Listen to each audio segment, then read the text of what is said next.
गुरु की शरण में जाने से ये जीव पवित्र हो जाता है। बिना गुरु की शरण के तो चाहे राम कृष्ण या 10 अवतार भी जो आए उन्होंने भी गुरु की शरण लेनी पड़ी और बिना गुरु की शरण के आज तक किसी का कल्याण नहीं हुआ। तो हमारी उम्र की गिनती नहीं होनी चाहिए, हमारी गिनती तो अच्छे काम करने से शुरू होनी चाहिए कि हमने अच्छे काम कितने किए हैं, लेकिन वो काम करके भी किस प्रकार से, उस काम करके भी उस काम को भूल जाना चाहिए। नेकी करके उसको कभी दिमाग में नहीं रखना चाहिए, उसके बदले में कोई अपेक्षा नहीं करनी चाहिए। अगर आप किसी भी प्रकार के किसी से अपेक्षा करने लग जाओगे तो दुख का कारण हो जाएगा वो। क्यों अपेक्षाएं इंसान को ये दिल से एक प्रकार का भूखा बना देती हैं, उसको इस चीज की तड़फ लगती है कि मुझे कोई सम्मान दे, मुझे कोई इज्जत दे, मेरे से कोई मेरा हाल चाल पूछे। ये हम अपेक्षा करते हैं किसी से अपेक्षा करते हैं कि ये मेरी सेवा करे, लेकिन अपेक्षा जब नहीं करोगे किसी से, अगर वो नहीं करता है तो आपको कष्ट नहीं होगा। अगर हमने अपेक्षाओं को जगह दे दी अपने हृदय में तो फिर समझो कि हम अगले से ये चाहेंगे कि हम हमारी सेवा भी करें, हमारी इज्जत सम्मान भी करें, हमारे से प्यार से भी बोले। अगर उनमें से कोई भी एक चीज नहीं होती है तो हमें उससे फिर कष्ट होना शुरू होता है। संतों की भाषा है कि तुम उन मालिक के प्रति अपने आप को समर्पण कर दो।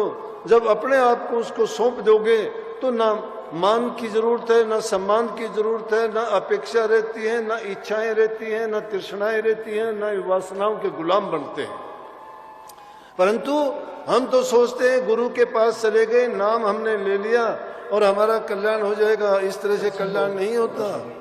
कल्याण होने का तो जब तक आप तीनों प्रकार से पाक साफ और पवित्र नहीं हो जाते तब तक समझो कि हमने नाम लिया ही नहीं और उस नाम की पैड़ी पर भी नहीं चढ़ सकते। कबीर साहब कहते हैं ऊंची पैड़ी नाम की गुरु चढ़ सके ना कोई, उस पैड़ी पर वो चढ़ेंगे धड़ पे शीश ना हो। धड़ पे शीश होने का मतलब जिस इंसान को अहंकार ना हो। धड़ पे शीश होने का मतलब जिसने अपना सर्वस्व न्यौछावर कर दिया हो। लेकिन बात बड़ी कठिन है, कहना बड़ा सरल है। गुरु के पास जाओगे, गुरु हर प्रकार से तुम्हारी जो अहंता है, अहंकार है, तुम्हारे मन के अंदर बसी हुई वासनाएं हैं, उनको निकालने की जब कोशिश करता है दुख होता है, क्योंकि हम उसको सुन नहीं पाते, सहन नहीं कर पाते, हमें ठेस लगती है। कभी हमारी इज्जत को ठेस लगती है, कभी हमारे मान सम्मान को ठेस लगती है। हम कुछ का कुछ सोचते हैं, लेकिन ये चीजें दुनियादारी की हैं। गुरु तो कहता है कि 2 पैसे का मटका लेते हो, उसको भी आप बजा के लेते हो। अगर वो मटका सही नहीं है तो 2 पैसे का ही है, 2 रुपए का, 10 रुपए का, 100 का होगा, लेकिन उसकी कोई कीमत नहीं। परंतु गुरु की शरण में जब जाते हो तो गुरु भी आपको निरख परख करके ही लेगा, और उस निरख परख करते हुए आप शिकायत करोगे कि मेरे साथ ये सलूक क्यों हुआ, तो समझो कि भक्ति के मार्ग में हम सफल नहीं हो सकते। अगर सच्चे मन से चाहते हो कि अपना मनुष्य का जीवन आपको मिला है और उस जीवन को आप सफल करना चाहते हो, तो सबसे पहली बात है कि आदमी अच्छे गुणों को अपने अंदर लेके आए और अच्छे गुणों को पाके, जिसके पास अच्छे गुण हैं, जो चरित्रवान है, जिसके संस्कार अच्छे हैं और जो अच्छे परिवार से आए हैं, वही गुरु की शरण में जाके टिक सकते हैं। नहीं तो टिकना बड़ा कठिन होता है। ये दुनियादारी के जब जकोड़े इधर उधर से लगते हैं, डामाडोल कर देते हैं इंसान को, कोई किसी ईर्ष्या में, कोई किसी द्वेष में। ये जब सही रास्ते पे चलते हो ना, ये नहीं रहने देते इंसान को ठिकाने पर। कोई अपने लालच के लिए आता है, कोई स्वार्थ के लिए आता है, वो सिर्फ अपना ही हित खोजते हैं। उनको ना भक्ति से कोई मतलब होता है, ना गुरु से कोई मतलब होता है, ना नाम से कोई मतलब होता है। इतने दिन नाम लिए हो जाता है, बदलाव नहीं देखते हैं। बदलाव ना होने का कारण क्या है कि गुरु के वचन की पालना नहीं है। क्यों स्वामी जी महाराज ने पूरा जोर लगाया, वो कहते प्रथम सीढ़ी है गुरु भक्ति। गुरु भक्ति है क्या? गुरु भक्ति यही तो है कि गुरु के वचन की पालना करना। गुरु का वचन क्या है? गुरु कहता है कि आप पवित्र बनो, ये गुरु भक्ति है। गुरु भक्ति ये नहीं है कि गुरु के पैर दबाओ, गुरु को नोट चढ़ाओ, गुरु को तुम बड़े बड़े कीमती तोहफे लेके जाओ। क्या करेगा गुरु उन तोहफों का? कितने तोहफे प्रयोग में लाएगा, कितने कपड़े पहन लेगा, कितने नई जूते पहन लेगा, कितने ताज मुकुट बांध लेगा, कितने पैसे अपने लिए खर्च कर लेगा। गुरु जो चाहता है वो करने की कोशिश करो। गुरु किसी के धन का भूखा नहीं है। गुरु आपसे अपेक्षा करता है कि आप नेक इंसान बनो, आप नेकी के रास्ते पे चल के अपने जीवन को भी ऊंचा बनाओ और जिनसे आपका संबंध जुड़ा है उन लोगों के लिए आप सुख का कारण बनो। जिस इंसान की जिंदगी में सुख नहीं है, शांति नहीं है, संतोष नहीं है, वो इंसान आगे नहीं बढ़ सकता। घरों में प्यार नहीं है, पति पत्नी का झगड़ा रहता है, सास बहू का झगड़ा रहता है, भाई भाई का झगड़ा रहता है। ये है हमारा देश जो धर्म के सिलसिले में पूरी दुनिया में जो सिरमौर कहा जाता है, आज उसी देश में भाई भाई का गला काटता है, बेटे और पिता का झगड़ा रहता है, सास बहू का, माँ बेटी का। क्यों ऐसा हुआ? संस्कारों की कमी के कारण। इतने धर्म हैं, इतने गुरु हैं, इतने प्रचार होते हैं, फिर भी क्यों नहीं अमल नहीं करते? सुनते हैं पर गुणते नहीं हैं, सुनते हैं पर मानते नहीं हैं। अमल करना बड़ा कठिन है। सुनने के लिए सब बहुत हैं, पर उपदेश कुशल बहुतेरे। दूसरे को उपदेश करने के लिए बहुत हैं। चार बातें सीख लेते हैं इधर उधर की, दूसरे को उपदेश देना शुरू कर देते हैं, लेकिन उनके जीवन की अगर हालत देखोगे तो पता लगेगा कि उनका जीवन खुद अच्छा नहीं है, अच्छा चरित्र नहीं है, उनका व्यवहार अच्छा नहीं है, ईर्ष्या से, निंदा से, दूसरे लोगों की बुराइयों से भरे पड़े हैं। कहाँ भक्ति ठहरेगी? भक्ति के लिए तो अगर तुम सोचोगे कि किसी भी अच्छी चीज को, अगर बर्तन बुरा है और चीज उसमें तुमने अच्छी डाल दी तो चीज बुरी होगी, और चीज बुरी है बर्तन भी साफ है तो उसमें वो चीज डाल दी तो भी वो बुरी होगी। बुराई तो है, चाहे उसमें डालोगे उसमें बुराई है, या जो डालने वाली वस्तु है उसमें बुराई है। जब तक वो दोनों पवित्र नहीं हो जाती तब तक वो चीज साफ नहीं रह सकती। अपने हृदय को इस प्रकार से पवित्र बनाओ और तब उसमें अच्छे गुण डालोगे तो ही अच्छे गुण पनप सकते हैं, नहीं तो अच्छे गुण नहीं रह सकते।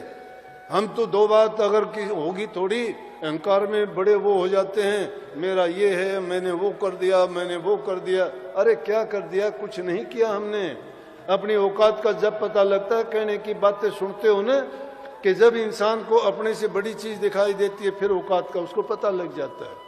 अगर सच्चा हो कि ये इंसान, सबसे बड़ी इसमें यही मूर्खता है इंसान की कि इस वहम में आ जाता है कि मैं सब कुछ जानता हूँ, मैं सब कुछ करता हूँ, मैं बुद्धिमान बहुत हूँ और लोग बेवकूफ हैं, मेरे पास धन है, ताकत है, ऊंचा पद है, मैं ये हूँ, मैं वो हूँ। कुछ भी नहीं है। जब तक ये मैं इंसान में रहती है तो इंसान को गिरा देती है। जब तक ये मैं है नहीं, मैं को खत्म करके सिर्फ एक मालिक का नाम याद रखो, मालिक को समर्पित करते चलो जो भी है।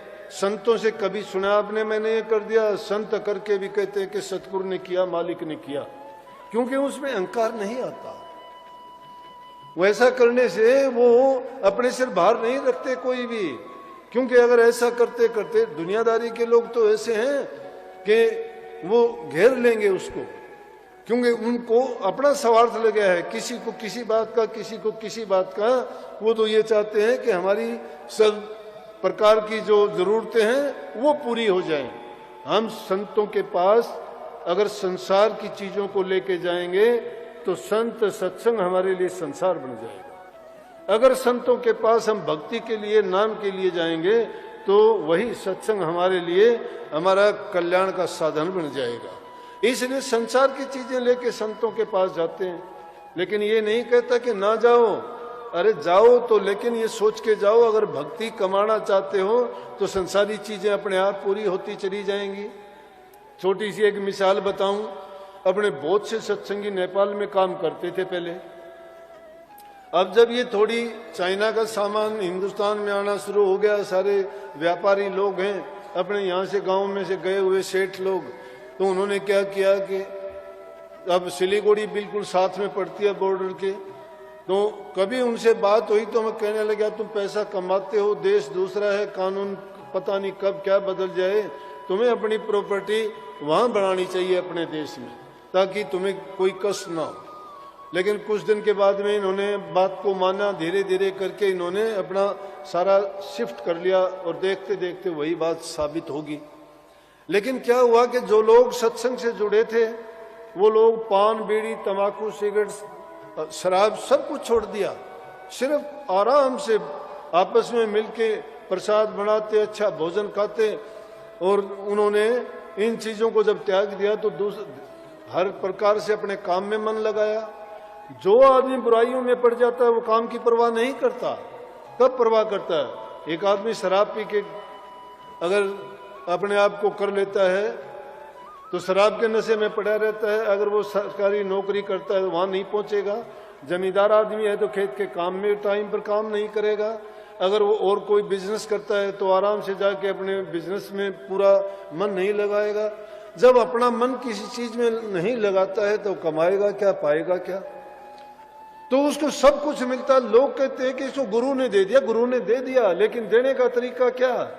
गुरु उनको नोटों की थैली नहीं देता, गुरु उनको ज्ञान देता है। उस ज्ञान को अपनाने से ये गुरु भक्ति है। उसको जो अपना लेता है उसका सारा काम सही हो जाता है। तो देखते ही देखते जो लोग आए थे सिलीगुड़ी में, इनका कब्जा हो गया सारे बिजनेस में, बड़े पैसे कमाने लगे, सबके पास पैसे हो गए। तो दूसरे लोग आके कहने लगे कि भाई तुम राधा स्वामी वालों को क्या देता है तुम्हारा गुरु कि तुम्हारे पास इतने सारा सब कुछ हो गया? बोला कि हमें सब कुछ दे दिया। बोला तो फिर तो हम भी बनेंगे। तो अब देखते हैं कि कितने वहां सत्संगी बन गए। क्यों मैंने ये बात कही कि इसमें एक तो बात यह है कि इंसान जो दूसरी चीजों में अपना मन लगाता था वो अपने काम धंधे में, परिवार में, व्यापार में जिस अपनी पूरी तवज्जो देता है तो उसी में कमाई मिलती है। अगर इसी तवज्जो को इसी प्रकार से संसार की तरफ से छोड़ के भक्ति में भी हम लगा देंगे तो वो संसारी काम भी अपने आप पूरे होते चले जाएंगे। भक्ति का काम भी आपका मन हर चीज में रुचि करके लगेगा। आपकी वृत्ति जब प्रभु के चरणों में लग जाएगी तो उनका गुण यह है कि इंसान के अंदर शांति होगी, प्रेम होगा, अहंकार चला जाएगा, उसके दिल में श्रद्धा, लगन और सहानुभूति, सहनशीलता, सभी अच्छे गुण तो आ जाएंगे।